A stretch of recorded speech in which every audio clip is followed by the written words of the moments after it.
sahabat SAS, ini sekarang kita udah nyampe di Pandaan ya. Ini tepatnya sebelum Chandrawilwatikta, itu ada belokan ke kiri. Nah, ini ada belut kece. Ini juga milik alumni SAS. Kita ngobrol-ngobrol di dalam. Oke.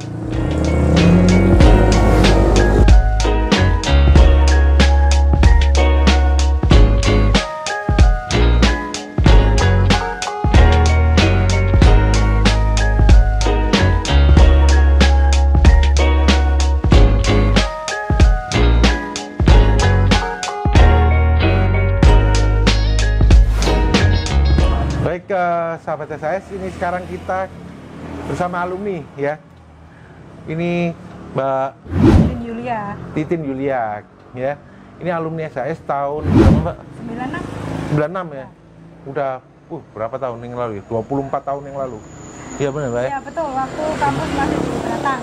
Nah, waktu kampus masih di Beratang ya. Ini usahanya Mbak Titin Yulia ya, bersama suami.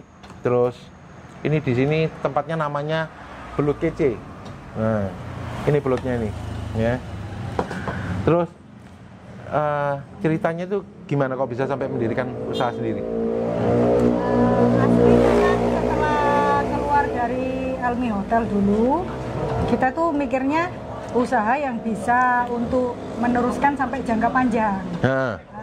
Kalau di bidang kuliner itu... Oh, dulu sempat di Hotel Elmi kerja ya? Iya, di Gerbokti Hotel. Oh, pindah-pindah? Iya, oh, pernah, gitu. di Seraton juga pernah, cuman paling lama di Elmi. Oh, oke, ya. Terus kita itu cari konsep yang benar-benar tidak ngikutin alur. Nah.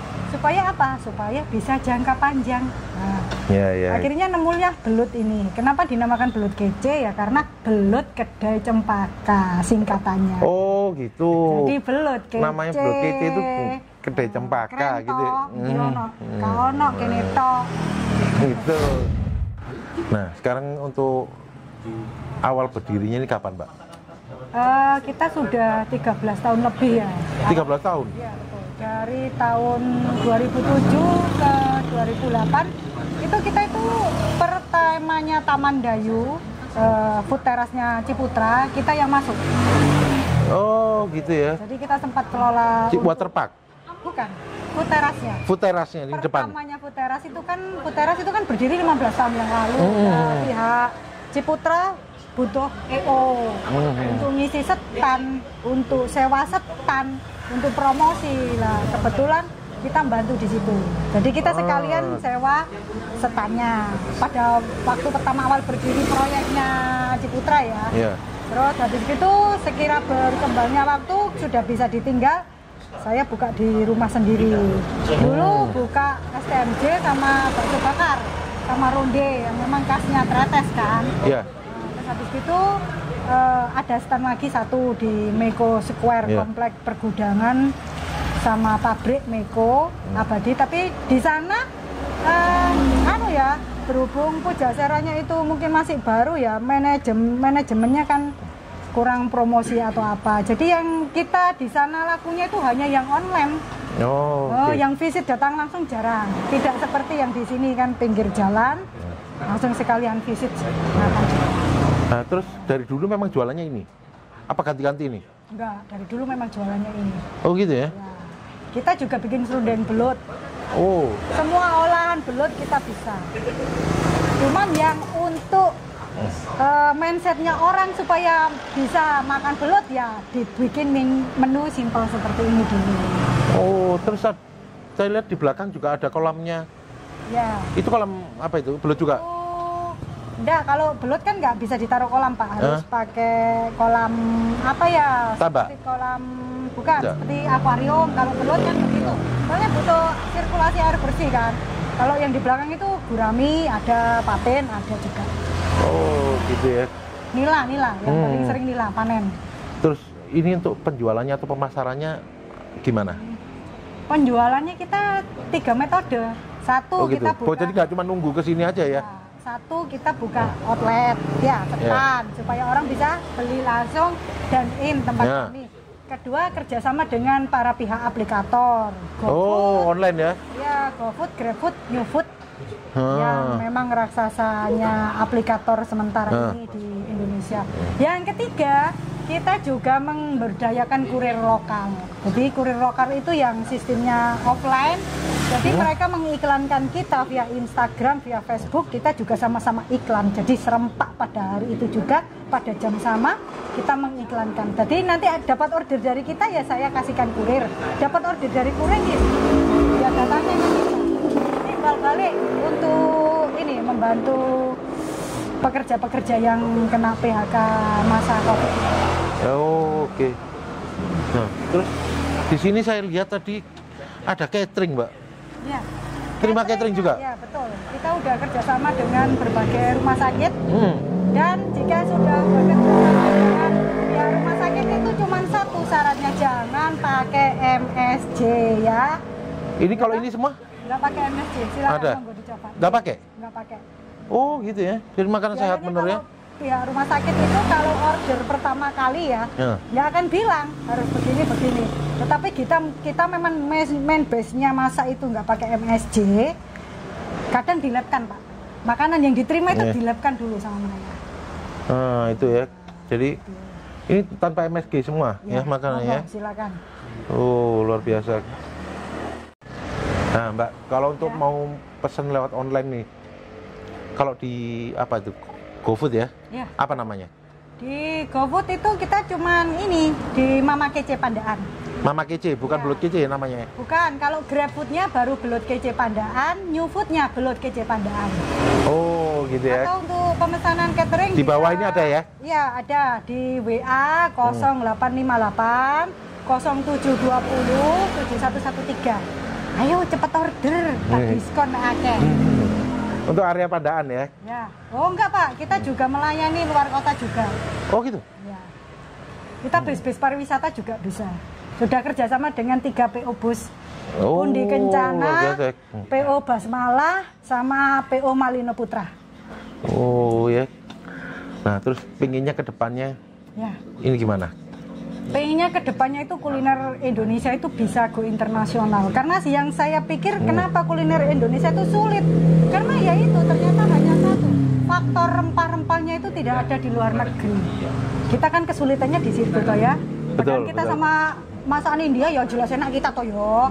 Sama Thailand ya enak kita toh yo. Rasanya apa pedes tok ya enak iki sambelnya, sambel terasi ya. Iya. Dari dulu saya itu berjuangnya itu, ya toh?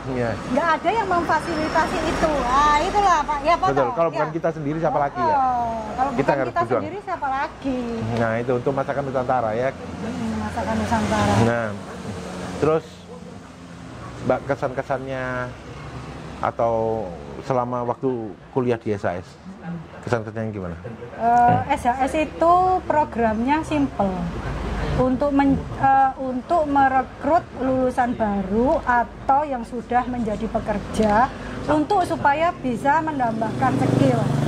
Biasanya yang sudah bekerja di industri pariwisata dan perhotelan itu ingin penambahan ilmu. Nah, kalau hanya pinter prakteknya, nggak tahu teorinya juga percuma. Kalau pinter teorinya, nggak pinter prakteknya juga percuma. Nah, kalau mau pinter ya kuliahnya di SAS, ya Pak ya. Kayak aku nggak pinter ya.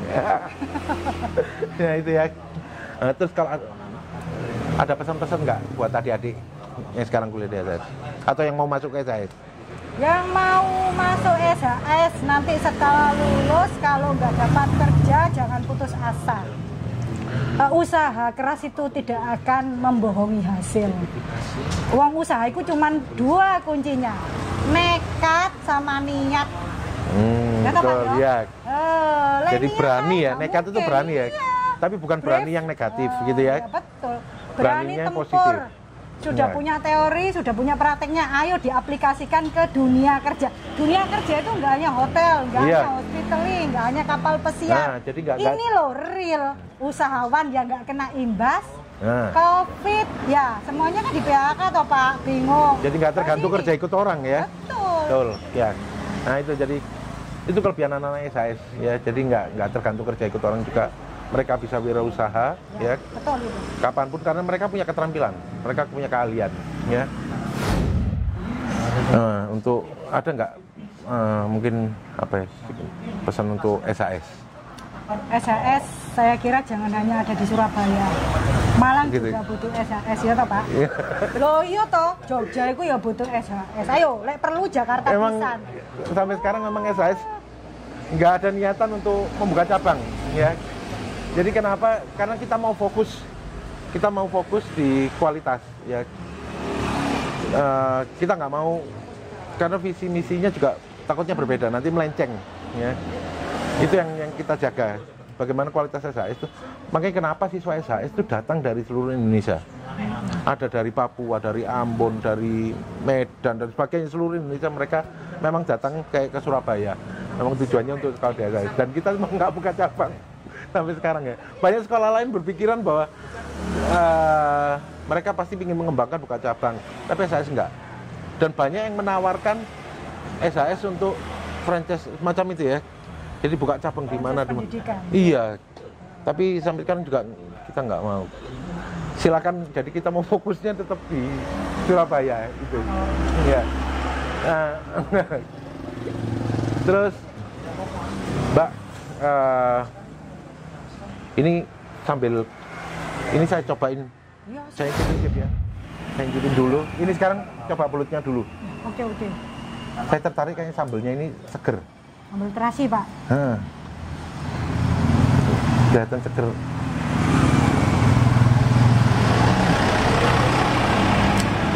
Nah, pelutnya masih manis Mbak. Wah. Masih fresh. Jadi sambelnya juga masih fresh. Tomatnya apa kan kerasa ya? Bisa bedain Pak tanpa MSG apa enggak? Iya ya. Ya.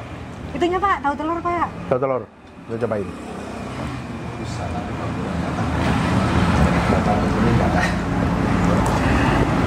Tanpa MSG juga. Mantap banget. Kalau mau masak tanpa MSG, satu dikasih gula sedikit. Karena MSG itu dari pokok dehidrasi apa tebu ya. Fermentasinya tebu, jadi diganti tebu apa gula sebagai penggantinya gula asli ya. Sekarang saya nyobain ayamnya. Ya, tanpa MSG juga. Tanpa MSG semua ini ya. Enak tak enak Pak? Enak Mbak, asli Mbak. Bener Mbak, ngomong. Memang pengalaman nggak mungkin bohong ya. Jadi ini memang orang dapur, masih masakannya kerasa semua, bumbunya memang kerasa semua. Ya, berani main bumbu ya Mbak ya. Ya betul. Kalau tanpa MSG memang harus 3 kali lipat sampai 5 kali lipat bumbunya lebih dari yang biasa. Luar biasa rasanya, mantep ya. Yang kalian arah ke Pandaan wajib cobain ini ya. Ini luar biasa enak ya, saya bilang. Terus kalau mau pesen online tadi ada ya di bawah ya. Ya. Jangan lupa. Oke. GrabFood, GoFood siap semua. Ya. Oke, sampai sini dulu liputan kita ke alumni SAS Mbak Titin ya. Jangan lupa like, share, dan subscribe YouTube SAS. Dan juga punyanya Mbak Titin ada juga ya? Ada, IG-nya Belut Kece Catering. Ya. Oke, sampai ketemu lagi di Sukses Alumni selanjutnya.